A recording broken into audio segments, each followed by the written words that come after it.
धीर धयनं श्रवणपटे यतिवरा महावाक्य जनार्दन सच्चिदानंद त्वं शरणं ब्रजेश यादवेन्द्रं दयादाता पुंडरीक्षा क्षीरसागर शयनं कमलनयनं नमस्तुते नमामि श्रीहरि। सोम पड़े प्रदोष शिव का होए प्रकाश, सूर्य बन के राम चमकेंगे होए पाप का नाश। धैर्य से जिसको धारण किया जाता है, कर्ण पटवों से जिनका पान किया जाता है, ऐसे सच्चिदानंद भगवान श्री यादवेंद्र सरकार को मैं नित्य ही चिंतन करता हूँ, नमन करता हूँ। जिनको नमन करने से मंगलादि मंगल तो हो ही जाते हैं, साथ ही में बहुत बड़ा बल मिलता है मनुष्यों को। हे भगवती जगदम्ब भवानी, नव दुर्गा शक्ति महारानी, पड़े चैत्र नवरात्रा भारी, पूजो शक्ति सब नर नारी, एक नाम भव सिंधु सुखाई, नाम लेत विघ्न मिट जाई। चैत्र शुक्ल पक्ष नवरात्रा नव संवत्सर का शुभारंभ हो, उसके पहले सोम प्रदोष पड़ता हो, तो सोम प्रदोष पड़े जिस दिन, संकट का जो संकल्प करे, तो शंकर मंगल करते हैं जो त्रयोदशी व्रत वास करे।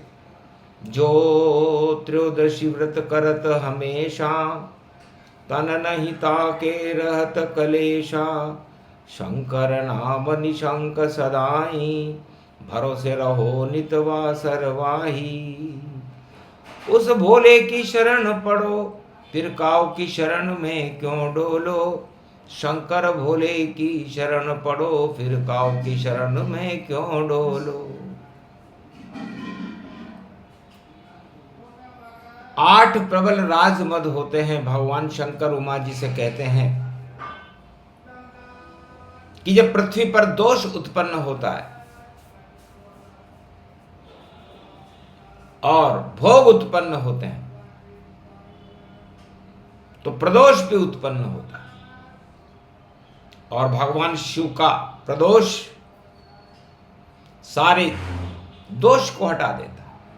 दानवता के नाम निशान मिटा देते भगवान, नया शुरू सम्मत सर जानो, कृपा करे भगवान। तो काम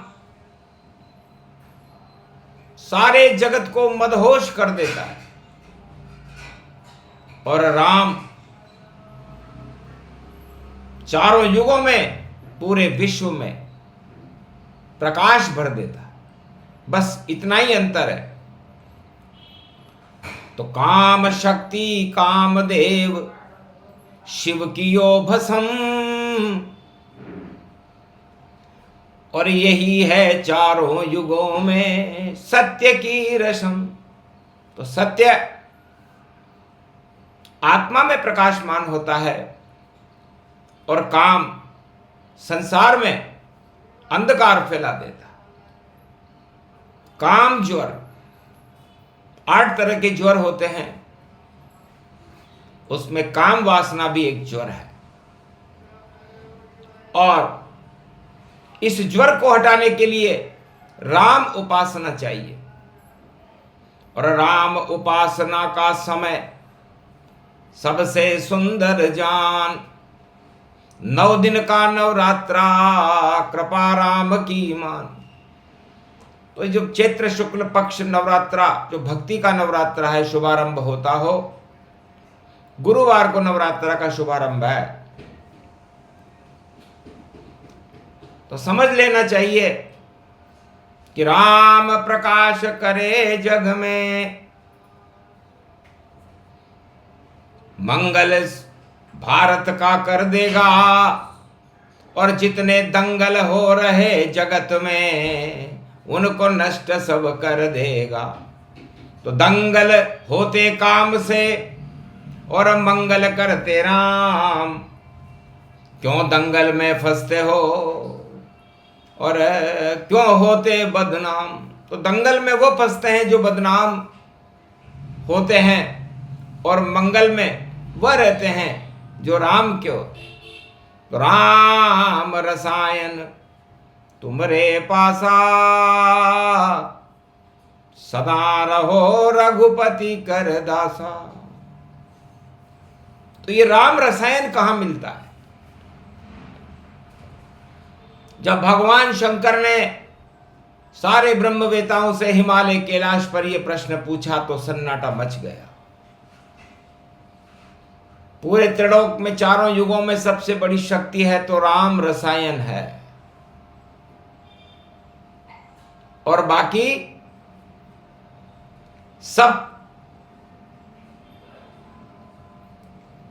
जगत बेकार। जिसके पास राम नहीं, सुना उसका संसार। तो जिसके पास राम नहीं, उसके पास कितनी भी उपलब्धियां हो, वो बेहोश रहता है, मदहोश रहता है। और जिसके पास राम रसायन होता है, बस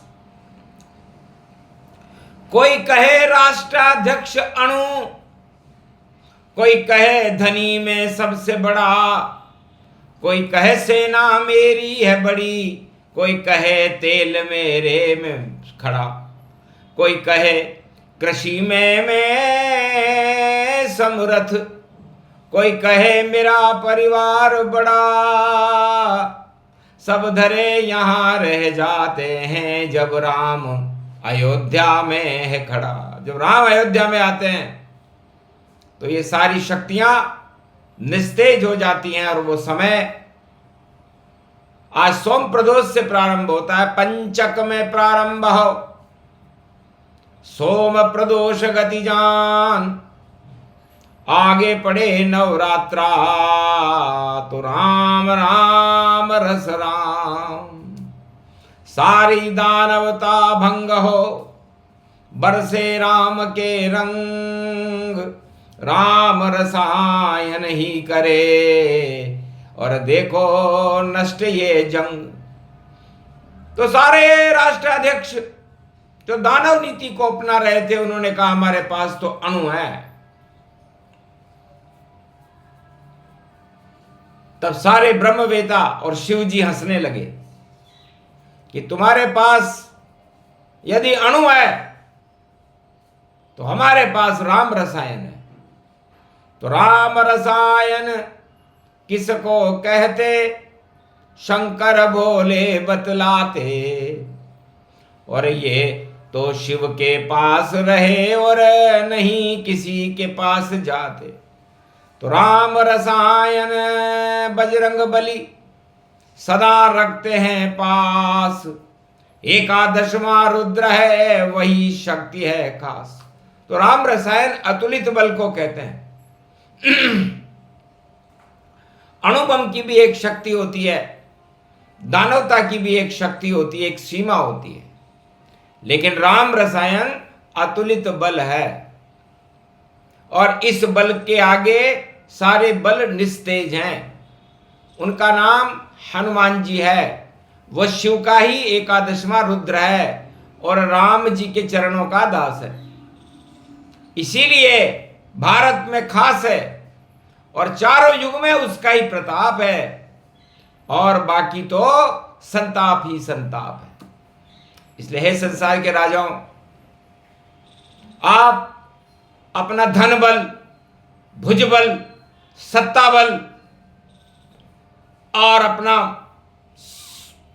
राष्ट्र बल सबको एक तराजू में तोलो और तौल करके देखो कि वो कितने में बिक रहा है। क्या वो जंग लग चुका, या जंग लड़ने के लिए तैयार है, या जंग में नष्ट होने के लिए तैयार है? क्योंकि सारी शक्तियां जंग के लिए होती हैं और लोहे पे जंग लग जाए तो उसका कोई मूल्य नहीं होता। और राम रंग हो जिसके पासा, जंग न लगे होए पाप का नाशा। तो जंग लगा जब रावण के, तो पहुंच गए हनुमान। अतुलित बल के धाम थे, लंका हुई शमशान। तो अतुलित बल, हनुमान जी ने अपना हवाई मिसाइल पवन पुत्र अंजनी के लाल को भेजा कि जाओ और लंका में तुम जंग लड़ो और जंग के रंग को भंग करो और सीता जी को ये मुद्रिका दो और राम का शंखनाद करो। लंका को तुम बर्बाद करो, रावण को नेश नाबूद करो और सबक सिखा दो रावण, ये राम रसायन काम करो। तो पहली बार त्रेता युग में और आया राम रसायन, 7 समंदर कूद गया और कर दिया सब पारायण। तो राम रसायन भारत में बजरंग बली के पास, और जितने अणु हैं चारों युग में राजाओं के पास, वह सबका कर दे नाश। तो राम रसायन भारत के पास, राम जी के पास और हनुमान जी और शिव जी के पास रहता है। बहुत गुप्त रहस्य है, न किसी प्रयोगशाला में बनता, ना किसी बाजार में मिलता है, ना इसको कोई बना ही सके, ये तो बजरंग बली में रहता है। तो चाकरी करते राम की और सदा वीर हनुमान, अतुलित बल के धाम है और कर दे पूर्ण काम। कैसा भी संकट हो, संकट मोचन है।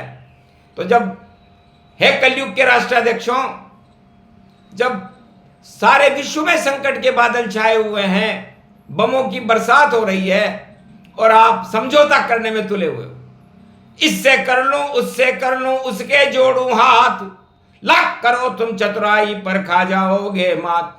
चाहे कितना भी धनी देश हो या कितना भी हो कंगाल, और जंग लड़े तो जंग लड़ैया आ जावेगा काल।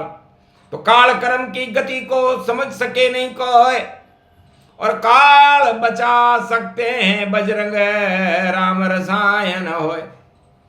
तो राम रसायन की यदि व्याख्या की जाए तो विश्व के सारे विद्वान, वैज्ञानिक, संत, ब्रह्मवेता पूरी जिंदगी लगा दें तब भी राम रसायन को प्राप्त करने में सफल नहीं होते। राम रसायन न रावण को मिला, न हिरण्याकश्यप को मिला, न कंस को मिला, न धृतराष्ट्र को मिला, न वृत्तासुर को मिला, न भस्मासुर को मिला, न आगे किसी को मिलेगा। ये तो मिलते राम के कृपा पात्र हो कोई। राम कृपा हो जाए तो हनुमत कृपा ये होए। तो जिसको मिल जाए राम रसायन 9 दिन तक ही मिलता है।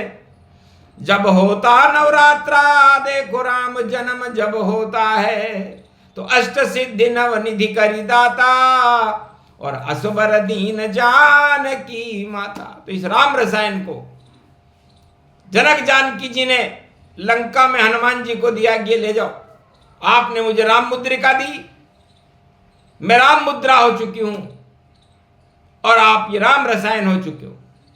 तो राम मुद्रिका और राम रसायन ये हमेशा भारत के पास रहता है और इसीलिए भारत भगवान का देश है और हनुमान जी इसे सदा अपने पास रखते हैं। तो सभी बम बेकार, जंग बेकार, सत्ता बेकार, केवल एक है बजरंग बली जो राम करे साकार। तो जिसकी आत्मा में राम हो वही रसायन जान, सबसे बड़ा है राम रस अमृत उसको मान। तो 9 दिन तक नवरात्रा में आप नवदा भक्ति करें। नवदा भक्ति का परिणाम 9वें दिन राम रसायन निकलता है। एक बूंद एक सुई के ऊपर ले लो और उसके 1 अरब हिस्से कर लो, इतना सा निकलता है। और यदि आप 9 दिन में उसे प्राप्त कर लो तो समझ लो आपका जीवन धन्य हो गया। तो छोड़ो जंग वंग की बातें, छोड़ो सत्ता से सब मोह, राम रसायन की ओर दौड़ो, राम नाम से कर लो मोह। तब जाकर के मिले रसायन, कृपा मिले हनुमान, और जा पे कृपा हनुमान करे तो दर्शन देते राम। तो राम रसायन की कथा सुने सुनाए कोई, मंगल भारत होएगा, जंग यहां नहीं होए, सारी जंग को रोक दे। और जंगी हैं बजरंग, करी घोषणा सोम प्रदोष को, बंद होए सब जंग। ये जंग थोड़े दिन की है और थोड़े दिन में बंद हो जाएगी, लेकिन राम रसायन सदा ही रहे भारत के पास। अरे छोड़ो सत्ता वत्ता को, रहो राम के खास। तो जो राम का खास होता है वो हनुमान जी है, और जिस पर हनुमान जी की कृपा होती है वो सबसे बड़ा भक्त है। और सारी शक्ति राम कृपा और राम रसायन नवरात्रा में आप ले सकते हो। ये सोम प्रदोष शिव की वाणी, सुने सुनाए जो ये प्राणी। तो मंगल उसका होएगा, मंगल भारत होए, यहाँ न कोई दंगल हो, यहाँ जय जय राम जी होए। बोलो जय श्री राम।